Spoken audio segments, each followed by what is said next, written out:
Bonjour Samuel, bonjour Julie, bonjour Pablo, bonjour tous les petits amis qui viennent pour les lectures de Palou.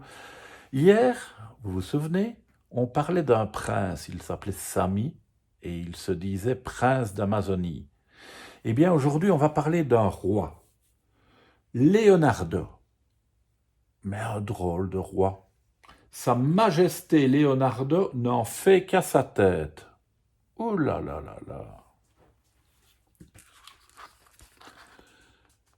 Leonardo vit dans une prairie moderne et bien organisée, au cœur de la savane. Rien ne manque au confort de ses habitants. Un château, un supermarché, un parking, une école, un cinéma et même un terrain de football. Ses parents, deux grands lions magnifiques et peu sévères, règnent avec amour sur ce coin de paradis. Au palais, Leonardo est un petit prince très gâté. Tous les autres animaux lui offrent constamment des cadeaux. Sa chambre est encombrée de jouets, de livres et de jeux vidéo. Mais il les touche à peine. Ce qu'il veut, c'est partir explorer les alentours, comme un grand, ce que son père lui a formellement interdit. C'est beaucoup trop dangereux, et tu es bien trop jeune pour courir de tels risques. Quand tu auras l'âge de raison, nous t'emmènerons, ta mère et moi, faire un petit voyage en car dans la brousse. Et lorsque tu seras roi à ton tour, tu feras ce que tu voudras. Mais en attendant, tu nous obéis et tu restes ici. Ce discours ne plaît évidemment pas du tout au petit casse-cou. Il pique alors une colère noire et ne se calme que plusieurs heures après. Et encore, il faut inventer toutes sortes de distractions pour l'inciter à redevenir sage. En attendant, Sa Majesté est furieuse et gare à ceux qui se trouvent sur son passage. À l'école, c'est un peu le même problème. Sa maîtresse, mademoiselle Girafe, pourtant si douce et patiente, n'arrive pas du tout à se faire entendre. C'est simple. Elle lui demande d'aller à gauche, il fonce à droite.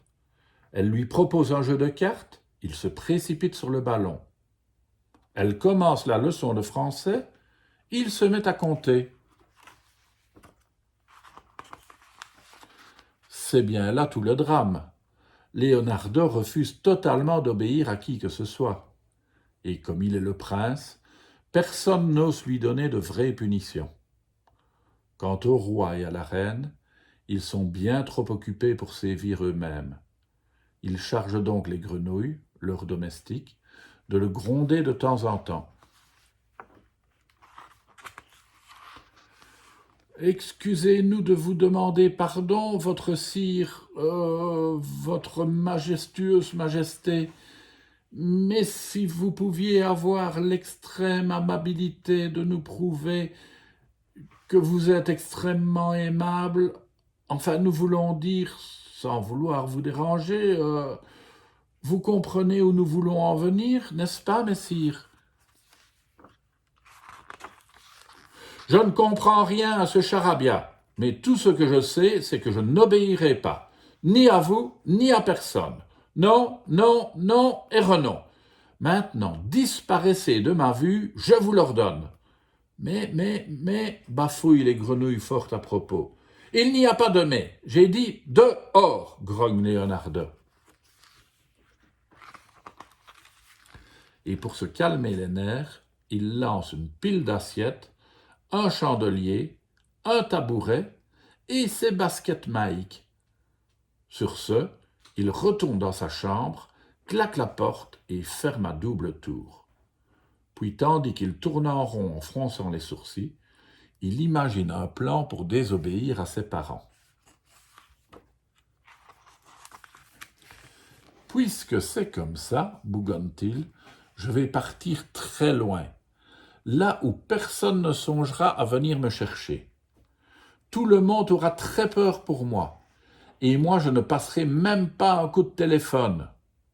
Et quand j'en aurai assez, eh bien je reviendrai et on fera une grande fête pour célébrer mon retour. Na.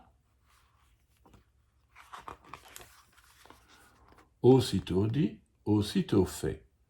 Leonardo prépare son baluchon en n'emportant que l'essentiel. Des petits gâteaux, des chaussettes, un train électrique, du dentifrice, un tournevis, des lunettes de soleil, une serviette de plage et un disque de Johnny le Tigre. Et maintenant, adieu tout le monde, et à moi la grande aventure. Leonardo réussit à sortir du village sans que ses parents ne s'en aperçoivent. Il marche pendant quelques heures et s'arrête dans une jolie clairière pour se reposer un moment. Ah, quel bonheur! Personne ici pour lui donner des ordres. Seulement voilà, au bout du compte, il commence quand même à se sentir un peu seul. D'autant plus qu'il est déjà tard et que le vent souffle fort en cette saison. Tout à coup, un premier « pan » résonne à ses oreilles, aussitôt suivi d'un second, puis d'un troisième, encore plus proche. « Au secours, ce sont les affreux chasseurs avec leurs fusils. Ils en ont après moi. Au secours, maman, papa !» Mais personne ne l'entend car il est beaucoup trop loin du village. Leonardo court du mieux qu'il peut, tout en regrettant amèrement d'avoir désobéi. De grosses larmes tièdes coulent sur ses joues. Soudain, il entend un rugissement familier. Mais oui, son père a retrouvé sa trace et il est venu avec du renfort.